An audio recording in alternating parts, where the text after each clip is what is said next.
আশা করছি তোমরা খুবই ভালো আছো। আমি খুব ভালো আছি। Welcome to my channel of কন্যা।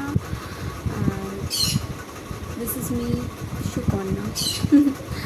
তো আমি আজকে একটা খুবই ইনফরমেটিভ ভিডিও নিয়ে এসেছি। এতদিন আমি ক্যাজুয়ালি আমার এক্সপ্লোর যা করতাম, যা আমি দেখতাম, যা আমার ফানি মনে হতো, সেই ভিডিওই আমি এতদিন পোস্ট করেছি বা দিয়েছি, আমি শেয়ার করেছি তোমাদের সাথে।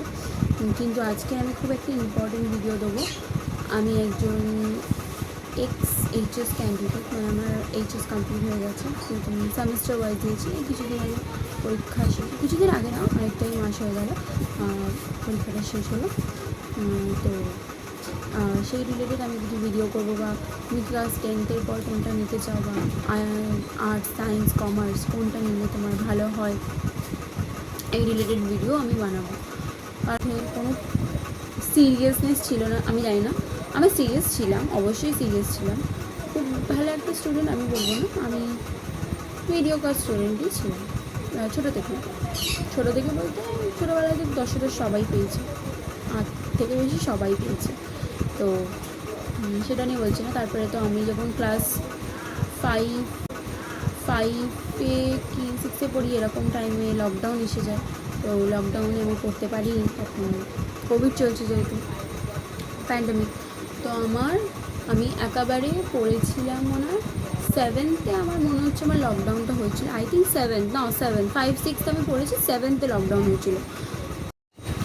তো দেখতে আমি অঙ্ক প্রচুর ভয় পেতাম, প্রচুর, মানে জানি না কেন ভয় পেতাম খুব। তারপরে আমি যখন একটা স্যারের কাছে ভর্তি হই, আমি স্যারের নাম নিচ্ছি না, কিন্তু স্যারের প্রতি আমার অনেকখানি শ্রদ্ধা আছে।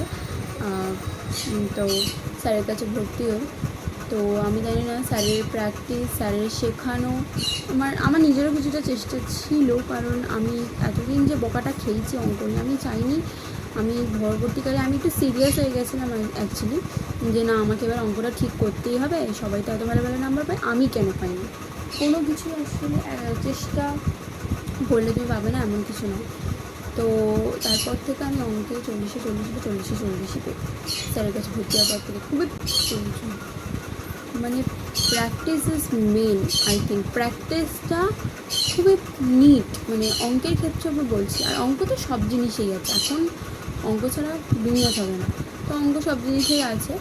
তো অঙ্ক করতে প্র্যাকটিসও করতাম, প্র্যাকটিস করতে অ্যান্ড দেন আমি 40 আর 9-এ আমি বেশ ভালোই নাম্বার করেছি, সবকটা সাবজেক্টে বেশ ভালোই নাম্বার করেছি, 9th মতো ক্লাস। আর ফার্স্ট টাইম লকডাউন ব্যাচ, এতদিন একটা আনটাচে ছিলাম পড়াশোনার, তো সেটা একটা টেনশন তো ছিলই, বাট ভালো করি, রেজাল্ট খুবই ভালো হয়। অ্যান্ড দেন ক্লাস 10th খুবই confusion, physics, chemistry, biology, maths, history, geography, সব কিছু মিশে একদম। অ্যান্ড আমি ছোটোবেলা থেকেই আর্টস পড়তে ভালোবাসতাম না। ইয়েস, আমার থেকে বেশি খারাপ নাম্বার আসতো বাংলাতে।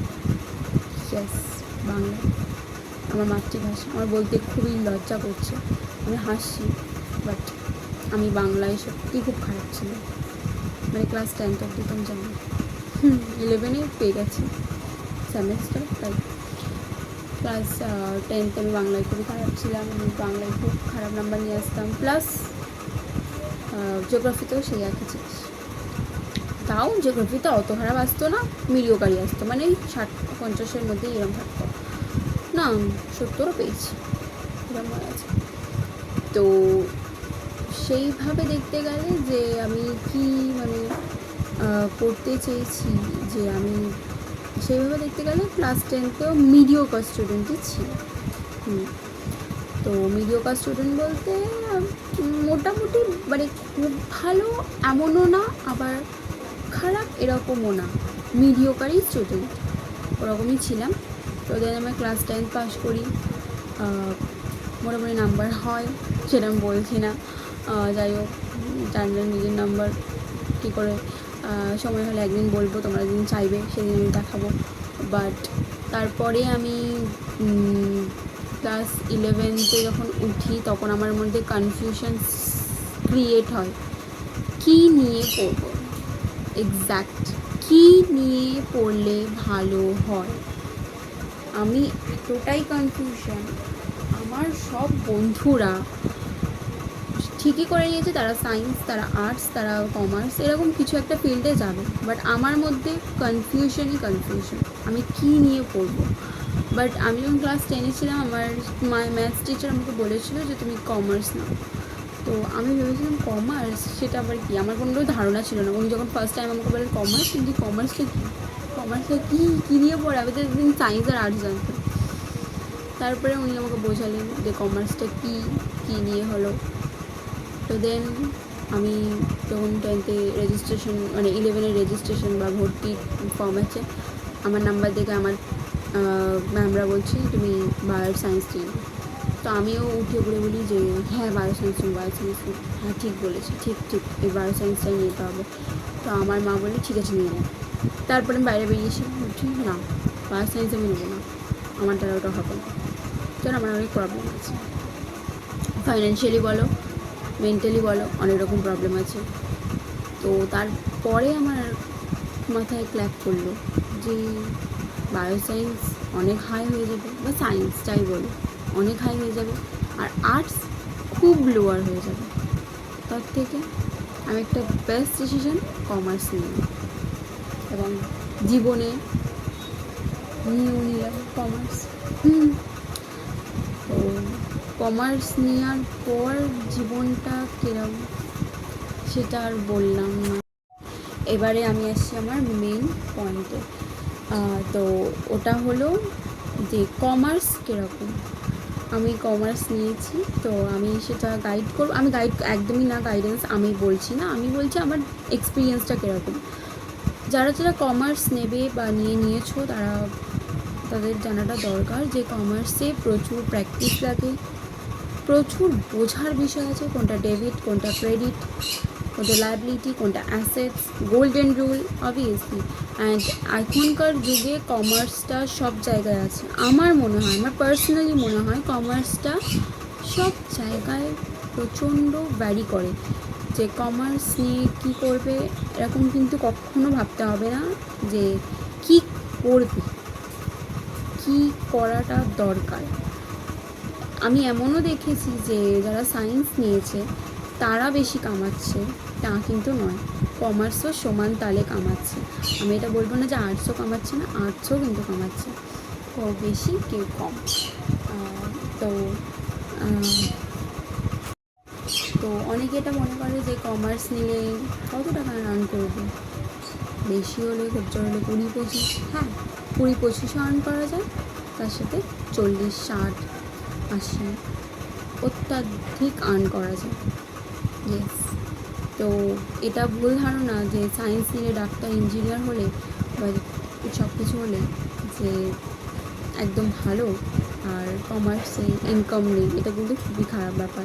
এটা আমরা ফেস করেছি, বিকজ আমরা পড়তাম, অনেকেই বলতো কী আর করবি, কমার্সে নিয়েছিস কী আর করবি, ওয়াই গাইস, কমার্স তো নিয়েছি, এমন তো না মানে একটা বাইরের জগতে জিনিস নিয়েছি। অ্যাজ আ কমার্স স্টুডেন্ট আমার মনে হয় আমি বেস্ট ডিসিশনটা নিয়েছি। সো হোয়াট, হ্যাঁ হয়তো একটু খাটতে হয়েছে, কনফিউশন হয়েছে, কী করব পরবর্তীকালে, কোথায় যাব, এটা একটু ভাবতে হয়েছে, কিন্তু নিয়েছি।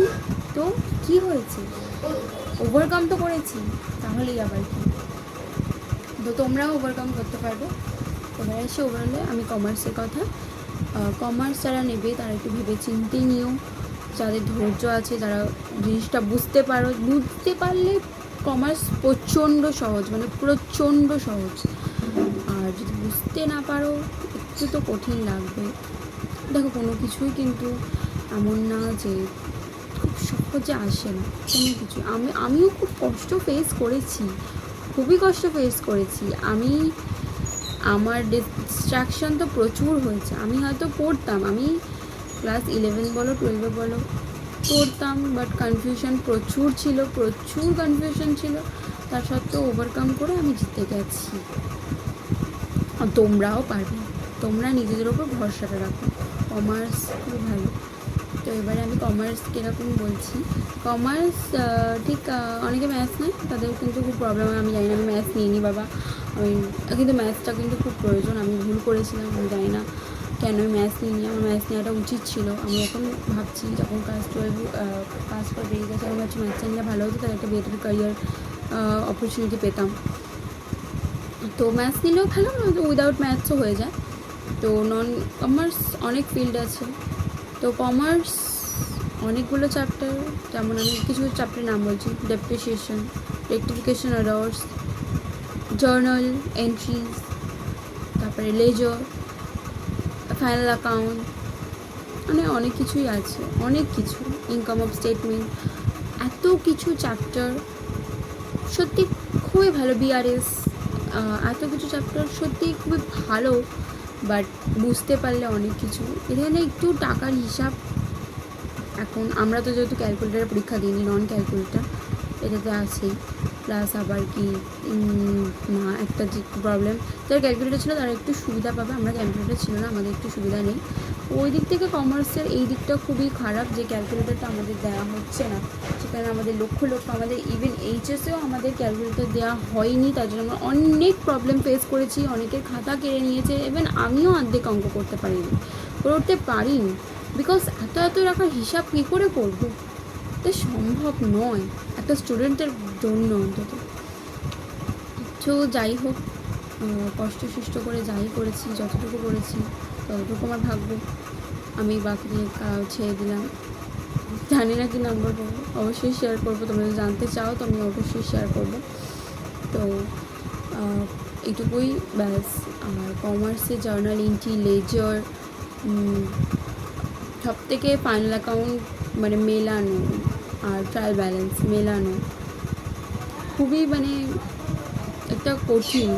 একবার যদি অঙ্ক মিলে যায়, মানে মনে হবে আমি কোনো একটা যুদ্ধ জিতে ফেলেছি, এরকম ধরনের। আমরা টিউশনে এত মজা করতাম, মিলে গেছে ভাই, এটা মিলে গেছে, তোর মিলে গেছে, এরকম আমরা অনেক মজা করেছি, অনেক ফান করেছি, অনেক কিছু। স্যারের, আমি যে স্যারের কাছে পড়েছি, মানে খুবই ভালো স্যার,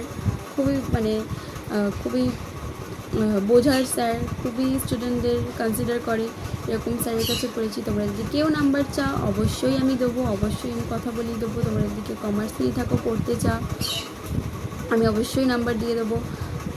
এছাড়াও স্যারের ইউটিউবে একটা চ্যানেল আছে, সেটাও আমি বলে দিতে পারি। তো তোমরা যদি জানতে চাও, অবশ্যই জানতে না চাইলে আমি বলবো না, অবশ্যই আমি স্যারকে জিজ্ঞেস করে আমি তবে নাম্বারটা দিতে পারি। তো কারণ কাউকে জিজ্ঞাসা না করে কোনো নাম্বার শেয়ার করাটা আমার অন্তত রাইট নেই অন্তত। ওকে, তো কমার্স যারা নিচ্ছ অন্তত ভালো করে একটুখানি ফর্মুলাগুলো পড়বো। মানে ফর্মুলা বলতে কি, গোল্ডেন রুলস, জার্নালস কীভাবে করে, ডেবিট